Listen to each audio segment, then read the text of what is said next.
دكتور لذا مدحده وأحا غار مقعلي معمل دولة نو موجيو وان مهاذيني وان مهاذيني وقدرا مركلي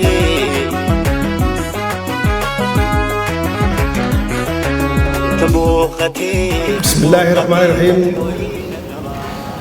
قدومك لبدا أقل ee baarlamaanka federaalka Soomaaliya xildhibaanada sharafta badan golaha shacabka iyo aqalka sare musharaxiinta xilka madaxweyne ee madasha ku sugan saraakiisha iyo ciidanka Soomaaliyeed ee habeen iyo maalinba u taagan difaaca dalka iyo dalka Soomaaliya haddayna la fadhiyaan danjirayaasha dowladaha saaxiibaha nahay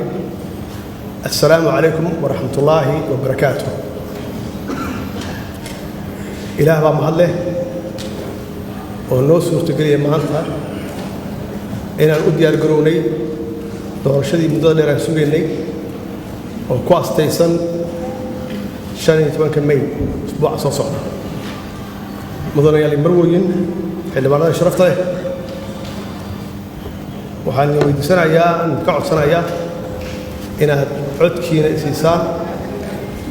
inaad u heelisaan isbedel doonka inaad u heelisaan dowlad wanaagga oo ku dhisan la dagaalanka musuqmaasuqa iyo wadaniyadda patriotismka waxaad haysataan barnaamijkii isbedel doonka socda waxaan rabaa inaan ka taabto xagee ka yimid isbedel doonka isbedel doonku wuxuu ka yimid waxa la yiraahdo isbedel doonka fadhiidka ayuu ka yimid oo taariikhdeena ku suntan aan soo aragnay khibradeena markaan kaashanana muddooyinkii la soo dhaafay aan ognahay wixii dalkan soo maray saad ogtihiinba isbedel doonka socda ama isbedelka socda wuxuu ka bilowdaa waqtiyadan hadda aan joogno doorashada ah waxaa dhasha ama aad doorataan madaxweyne cusub madaxweynahaas cusub ma yaqaano waxa adduunka uga soo horeeya waxaase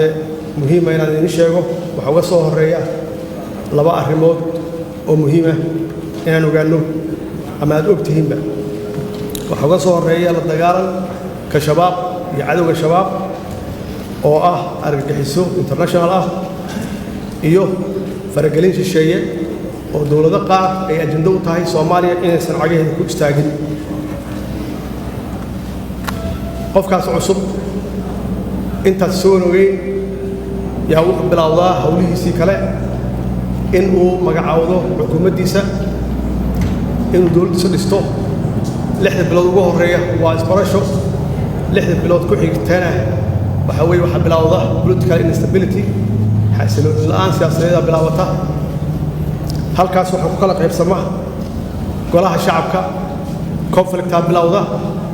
sanad gudaheeda waxa laga yaabaa inuu ka baxo prime minister kaas ama xukuumadda ka baxdo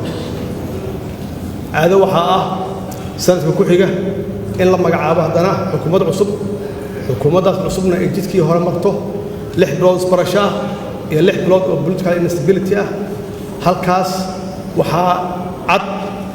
labadaas dowladood inaysan waxba qaban oo ay fadhiid yihiin dowladda saddexaad sanadka saddexaad bilowgiisa waxaa la magacaabaa xukuumad kale xukuumaddaas markay 6 bilood jirto 6 bilood ku xigta markii ay bilaaban rabto iskhilaafaad ama khilaaf bilaaban rabo waxaa la xasuustaa in doorashadii hal sano iyo bar ay ka dhiman tahay waxaa la bilaabaa noocee yaan galnaa doorasho noocee galnaa dastuurka waxaa noogu qoran doorasho qof iyo cod ah waxaa la ogaadaa doorasho qof iyo cod inaan laga gaarin maxaa yeelay labadii sano la soo dhaafay iyo barka in aan laga shaqaynin wax dowladda ama dowlad wanaagga laga shaqaynin waxaa loo galaa madal iyo heshiis siyaasadeed in lagu dhammeeyo wixii uu nafarayay dastuurka sanadka saddexaad waxaa la isku afgartaa heshiis siyaasadeed halkaasna waxaa ka bilowda madal la wareegta hawshii baarlamaanka sanadka afraad baarlamaanka waa la xiraa albaabada la isku dhuftaa mushaharna ma qaataa sanadka afraad si la iska daba ordaayo sanadka shanaad baa la galaa halkaas iyo doorasho ka dhacda doorashadaas oo ay ku dambayso 70% baarlamaankii hore inuu soo noqon halkaasi waxaan ku baranay doorasho dadban iyo noocay tahay dawladda ku xigta iyaduna saasay ku bilaabataa saasay ku dhamaataa xasilooni la'aanta siyaasadeed waxay dhashaa ama saamaysaa arrimaha dhaqaalaha arrimaha amniga arrimaha bulshada ay saamaysaa immediately arrimaha dhaqaalaha markaan ka hadlo bacdamaa dawladda haysato oo khilaafaad badan ka jiro qof kasta oo xun wuxuu ka fekeraa sidii uga faa'iidaysan lahaa waqtigaas la haysto aan la xisaabinin musuqmaasuqa cirku maraa waxaa bilowda in dhaqaalihii uu hoos u dhaco maxaa yeelay dakhligii canshuurihii lama aruuriyo dakhligii hoos u dhacaa mushaaharaad lama bixiyo kontraadyo waxa la bixiyaa aan sharci waafaqsaneyn mararka qaarkoodna waxaa lala galaa kambaniya shisheeye in lala galo kontraadyo aan waafaqsaneyn shuruucda dalka mararka qaarkood dawladaha lala galaa heshiis aan waafaqsaneyn maxaan ku rahdaa shuruucda dalka bacdama dhaqaalaan ka hadlayno World Bank iyo IMF-ka iyo African Development Bank dee lama shaqayn karto system ama dawlad aan xasiloonayn musuqmaasuq kaliya musuqmaasuq uu hareeyay halkaas waxaa dhammaada wada shaqaynta IMF-ka iyo World Bank markii dhaqaaluhu saas u xun yahay markiiba waxay saamaysaa arrimaha amniga iyo saamaysaa arrimaha amniga musuqmaasuq waa galaa ilaa systemka dhan yaa wuxuu yahay system fashilmay oo fadhiida ciidamada waxaa gala musuqmaasuq markiibana waxaa bilowda in aan mushaaraadka la bixin iyagoo awal mushaaraad fiican aan qaadanayn ciidanka qalabka sida iyaguna waxay sameeyaan bacdama faamiliyo xaasas iyo reer iyo carruur leeyihiin waxay bilaabaan waxay ahayaan inay iibiyaan ama ciidanka ka tagaan ama aagaga ay baneeyaan bakhaaradii hubka yaalay suuqa la keenaa waxa weeye waxa ka faa'iideysta cid alla cidii xasilooni la'aanta siyaasadeed ama ka faa'iideysanaysa iyo nabadgelyada ay koow ka tahay shabaab iyo dadka oo qaata hubkii oo marka dambana ay ku dhamaato qabiiladii dagaal inuu ka dhaco dhexdooda arms embargo waana lagu adkeeyaa maxaa yeelay dee waxaan nahay dawlad fowda ah chapter 7-kana waa sii soconay way sii socotaa arrimaha bulshadana saas u saamaysaa shacabku waa qalbi jaban yihiin bacdamaa dawladdeedii ay haystaan horumar inaba ha yaraatay aysan arkaynin musuqmaasuq uu baahsan yahay waxay noqdaan indifference oo weliba mararka qaarkood dawladda ayay ka soo horjeestaan aniga oo ka faa'iidaysanaya khibraddaas waxaan go'aan ku qaatay in aan ka leexdo jidkaas isbeddeldoonka fadhiidka ah aan aado isbeddeldoonka socda haddana ma bilaaban aan ku dhigaan wuxuu ahaa wax runtii muddo dheer soo socday oo ku dhisnaa khibradda aniga aan leeyahay waxaan go'aan ku qaatay political stability ama xasilooni siyaasadeed dalka inuu galo waxaan ugu horeeya xukuumadda aad magacaawdo inay shaqayso muddo dheer taas aad ku wajihi karto fargelinta shisheeye aad ku wajihi karto dagaalkan kula jirno shabaab waxaan siiyey awooddii ugu badnayd xukuumaddii ugu horreysay 3 sano iyo bar iyo shaqaysay oo ahayd waqti ugu faraha badnaa ama ugu dheeraa ay xukuumad shaqayso taas waxay keentay political stability keentay xasilooni siyaasadeed bay keentay waxa ugu horeeya aan soo celin waxay ahayd civil aviation oo muddo dheer 30 sano ku dhawaad dalka dibadiisa looga shaqeynay khaasatan magaalada Nairobi ee Kenya waxaan bilownay inaan ka shaqeyno dastuurkii oo meel fiican soo gaarsiinay oo hadda sugaya ilaa la gaaro heshiis siyaasadeed heshiisaas sugaya la cutubadiisa kulli ay dhamaadeen waxaan aadnay safarro aan ku bixinay Puntland iyo Galmudug halkaas oo dadka Soomaaliyeed aan ku soo boqornay iyo xaaladaha ku jiraan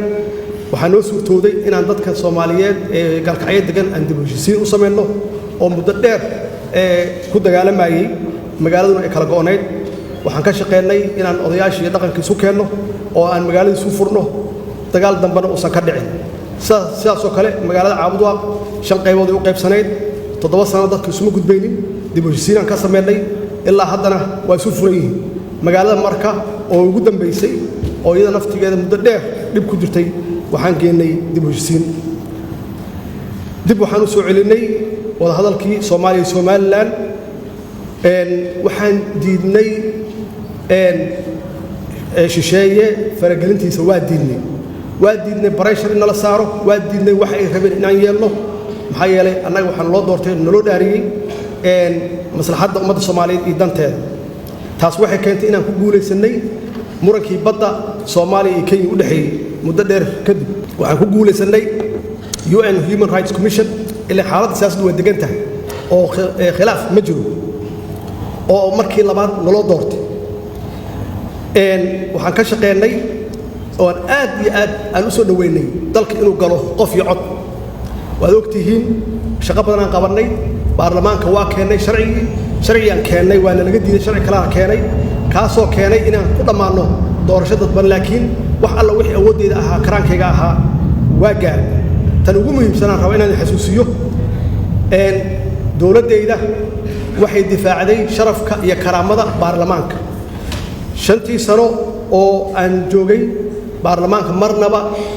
marka laga reebo intii yareed oo doorashada ku jirteen baarlamaanka shaqadiisa waa socotay waa la isku dayay baarlamaanka in la kala diro baarlamaanka waxaan xaqiijiyay mushaharaadkooda inay helaan shaqooyinkoodana si dhammaystiran ay u qabsadaan oo markii ugu horreysay arrimaha dhaqaalaha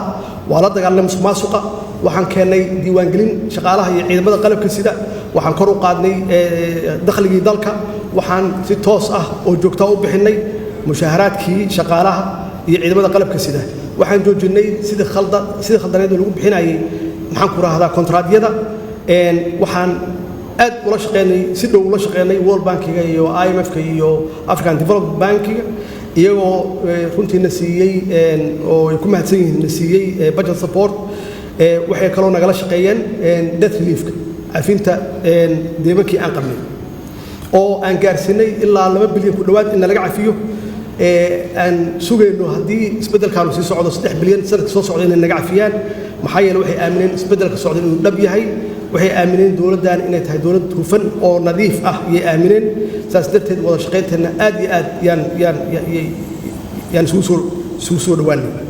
arrimaha security-ga way saamaysay waxaan la dagaalanay iyada lafteeda musuqmaasuqa waxaan sameynay registration iyo diiwaangelin ciidamada qalabka sida meel kasta ay joogaan waxaan kor u qaadnay mushaharaadkooda waxaan bixinay mushaharaadkooda si joogto ah inkastoo yar tahay